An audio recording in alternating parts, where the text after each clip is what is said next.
This is Great FM. Great FM. Hello and welcome to another episode of Great FM, everyone, the official podcast series from Great HR. I'm Ahalya, and today we're going to take a trip down memory lane, or at least for now. Do you remember when COVID-19 hit and life was changing at a pace so quick we could barely keep up? There was actually another wave impacting people pretty negatively. Any guesses? It was a result of the pandemic, and it began taking shape nearly a month after we were all locked down at home with our families, or even some of us by ourselves. Mass layoffs. Remember that? Millions of people all over the world were faced with the new reality of not having a job. And it happened with the snap of a finger, or actually the snap of a Zoom call. While we were all locked down due to budget constraints and other factors, companies, and more specifically HR and people professionals, had to conduct mass layoffs remotely over a preferred video app. And with an unknown and deadly virus floating around, it was already a surreal time. And add to that, mass layoffs, that just made it an even more uncertain time. Now, working professionals all over feared for their job security, and it was a really difficult time. And having one of these conversations, right, conducting a situation like this can't be easy either. I mean, it isn't easy in person. So what happens when you're left with carrying out or navigating this entire situation over a screen? Let's explore with Ketan Krishna, People Head, RentoMojo, and People Advisor, YourNest Venture Capital. Hi, Ketan. How are you? Ahalya, hi. I'm doing fantastic. Thank you so much for having me here. Thank you for being here, Ketan. And I think your inputs are going to be extremely valuable given your experience in the people profession.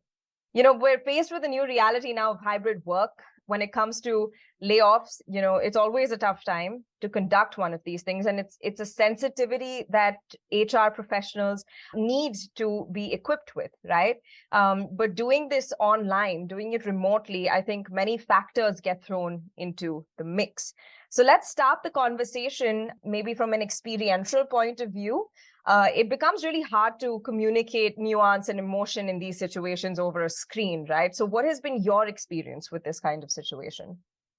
First thing first, independent of the mode, this stage or, these instances in my career is one thing that I've always hated about my job.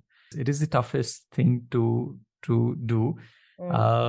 I don't know if it is good or bad, but I got exposed to having these conversations very early in my career. I was still trying to get a hold of what to do, how to do. I'm talking about times when this was completely unheard of, but right. I saw it, I witnessed it. It was very, very challenging. And a question that I actually asked my boss is that why are we supposed to be involved in this part of the job? And he said, we've signed up for it.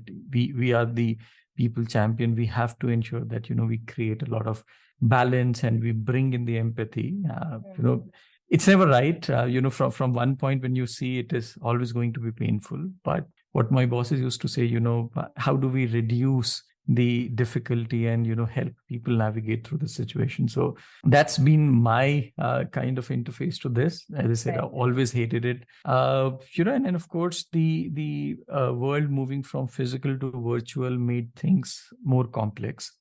But having said that, I personally believe that face to face is way harder than actually doing it on the screen. Because face to face we have to deal with an individual, understand their emotion, be there. There would be anxiety. There would be, a lot of concern. People would just kind of lose the senses. This is kind of, an accident that apparently happens. So I personally realized that the face-to-face is the harder way. Now, the challenge, the reason I say that is, it is very important that we don't take the easier path. Right. There is a requirement of the organization and we have to do it. My only request, or a big request here, is, as much as possible, take the harder route and do not try to use digital or virtual mediums as a way to reduce the pain for yourself. Right. Because while it may ease off things for you, it is not going to be easy for the person who is receiving, independent of, if that's in person or in, on the screen. But my only call out is, do not use this as a tool to do it faster, easier, and in a quicker way. That's an interesting sort of juxtaposition, right? Because on one hand, it makes the job easier for one person, but the very person who needs to be conducting it needs to be sensitive to that and actually often make the harder choice. Because we are emotional beings, we do not want to go through the turmoil because we know it would be painful. So, digital, while it enables it into doing a lot of things, but it also comes with its own set of challenges. So the question, what I intend to focus on is, how do you, if online is the only option, how do you still ensure that, none of the things that you would essentially do in offline would get compromised? So, Ketan, just to take from that, every people professional or HR professional is tasked with, conveying the news that is going to drastically change the person's life, right, on the receiving end. But if, like you said, doing it virtually is the only option, what is the one thing you think HR professionals cannot afford to overlook in that situation? The one thing that they have to keep in mind, non-negotiable? I would say top of the mind, two things which would actually have to work in the combination. One is being authentic. Right. Second is, to listen. Mm-hmm. The reason it fails and it becomes even more difficult is when it is a one-way download. Right. If we operate as a messenger, I think then I would recommend best to do it on an email. And, if that's the stance that you're taking, don't add this process at all. But if you're actually, one of the reasons to do it again is not to have a tick in the box saying that, I had a conversation with the individual. If you're not listening and if you're not being authentic, this is where, I would recommend or definitely say, everybody should focus on being authentic and listening during the conversation rather than making it a download from top to bottom, saying that I'm a messenger. This is what I've heard.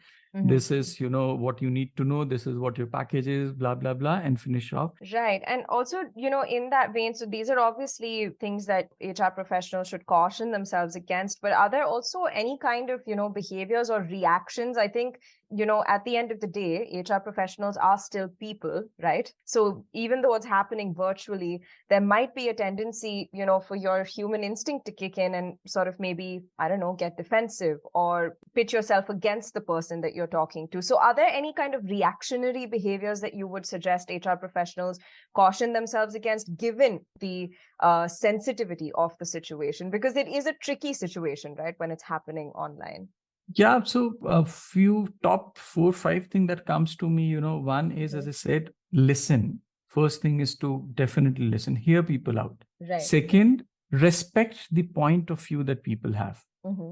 Okay, because everyone is coming from a very different need state, life state, career state. And it is extremely important to listen, because this is not an easy thing for them to go back and talk to anybody instantly. So you have to be that friend. You have to be that person whom they can express. It is important that you allow them to let their emotion be out without being judged.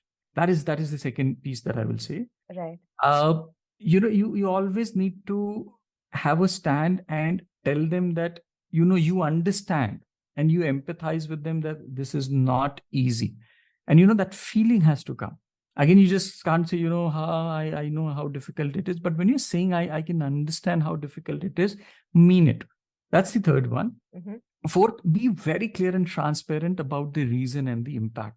Okay, this should not be, just don't take the person around and round saying that, this happened, this is why it has happened. Be absolutely clear. Go and ask these questions for the people who are working with this. Be part of it. Mm-hmm. And, understand and have a clarity on why this is happening, and of course what's the outcome and how will it shape up, because that's not a place that you want people to be left with ambiguity. Yes. Another important point, do not, and very clearly, Mm-hmm. kind of, if there is a way to put it in bold here, not make others or the manager or the organization a scapegoat. Mm. Hold the ground, right? If you're not convinced, go back, ask a question, understand why you are doing it. The easiest thing that can happen is saying that, yeah, I know, but your manager or, the management, they don't listen and here and there. Just do not take that stance. Then Right. you are going to lose your credibility. Okay. It's a painful conversation, but it should not mean that you're losing the credibility of your HR function, of you as an HR professional or the fraternity. Right? Few of the practices that I've known, and I've seen some of the great managers do it. The best is to get the manager in the conversation. Yeah. Okay. They hate it, but I know the great managers, many of them actually volunteer and say, you don't need to do it. Let me do it because it is my people. I'm accountable for them. I'm accountable for where we are today, and I'll take it. And I've had worked with those managers, and trust me, there's nothing that can replace that. I think it makes it a lot more transparent for sure. And I guess also there's an effort to preserve a relationship that has been built. It's not transactional really, right? Absolutely. And I think one of the thing that, again, additional thing that I would recommend the HR professionals to do is speak to the managers, understand if there is already a situation that the individual may be dealing with. That is going to help you plan the conversation on the timing, on the way, on the mode, and have your conversation built around to ensure that you have done your homework, and maybe you can get some exception or something that can help. We have had cases where some of the people who got impacted in early days of my career, they were going through a difficult time. Somebody was expecting to become a parent. Right. And you suddenly, when a cord like this is cut, the first question comes is, I will be, my source of income is going to get impacted. Can you extend the medical benefits to me? So if you find that, it is going to, help the person manage with the top 2-3 problems that at least you can influence and control. I think, Ketan, interestingly, also, again, to put the focus back onto what the HR professional can do once they found out that they need to have a conversation like this, right? You just spoke about, approaching the managers, involving them in the conversation in that moment. Are there other alternatives that an HR professional should consider given a case-by-case basis? For example, we've got performance improvement programs, right, in a physical workspace. So virtually, if someone, if the work situation is completely remote, is there something that an HR professional can do, step in and try to, like you said, manage the situation a little differently?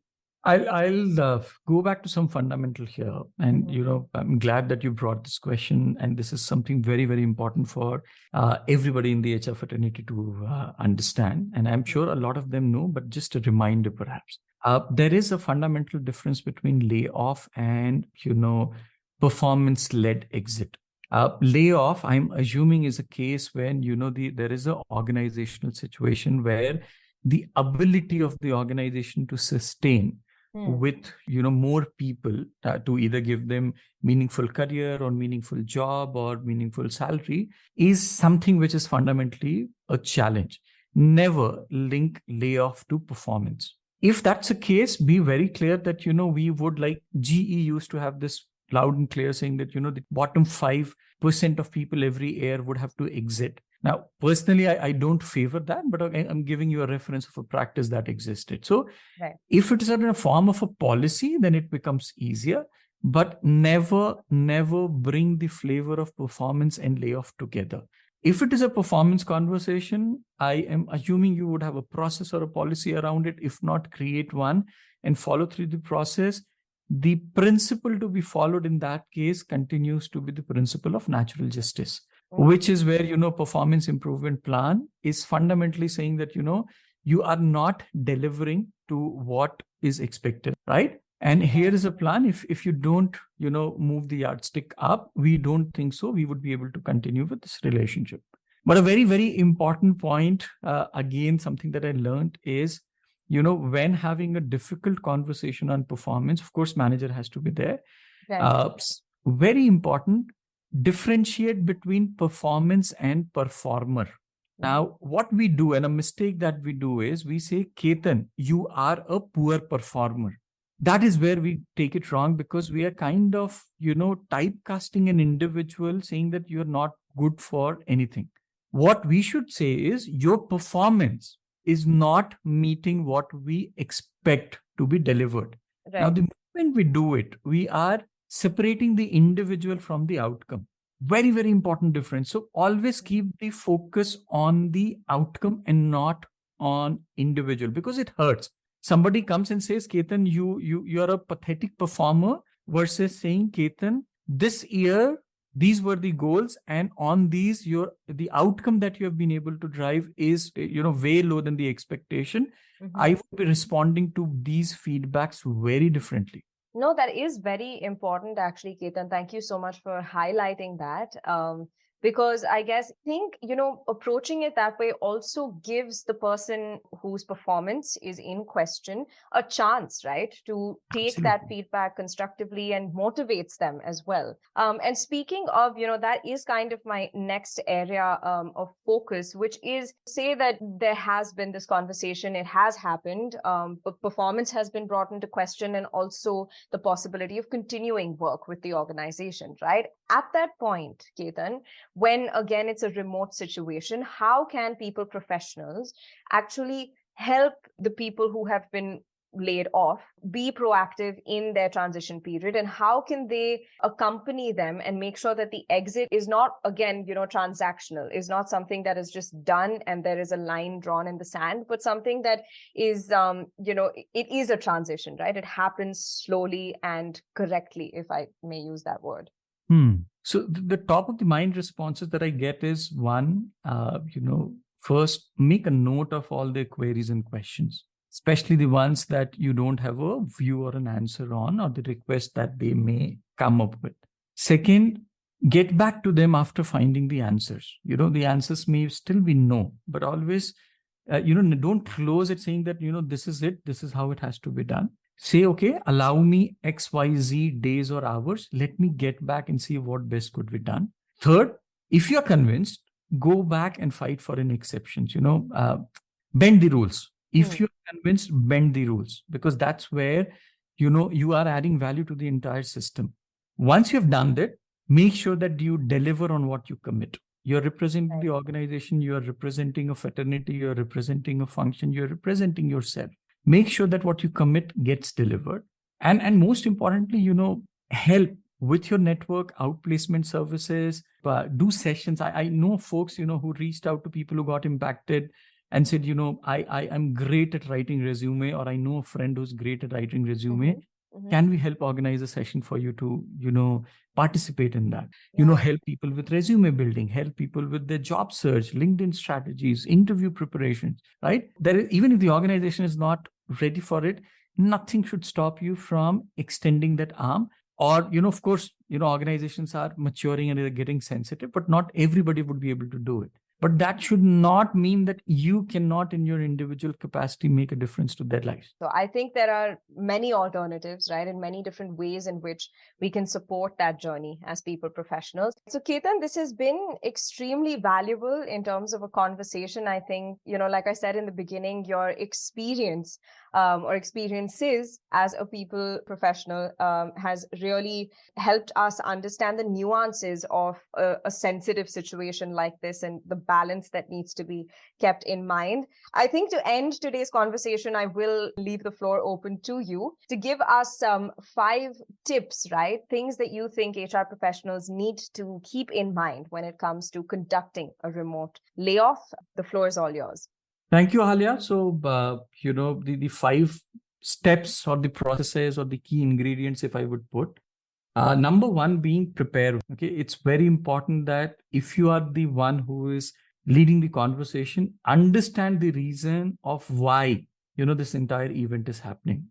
Second, before the conversation, understand as much about the individual as you could be, which could include speaking to the manager, understanding his or her profile, understanding any life events. It is very important so that you are able to build a personal connect in the conversation. You're talking to an individual and not an employee code. This is something that you need to remember.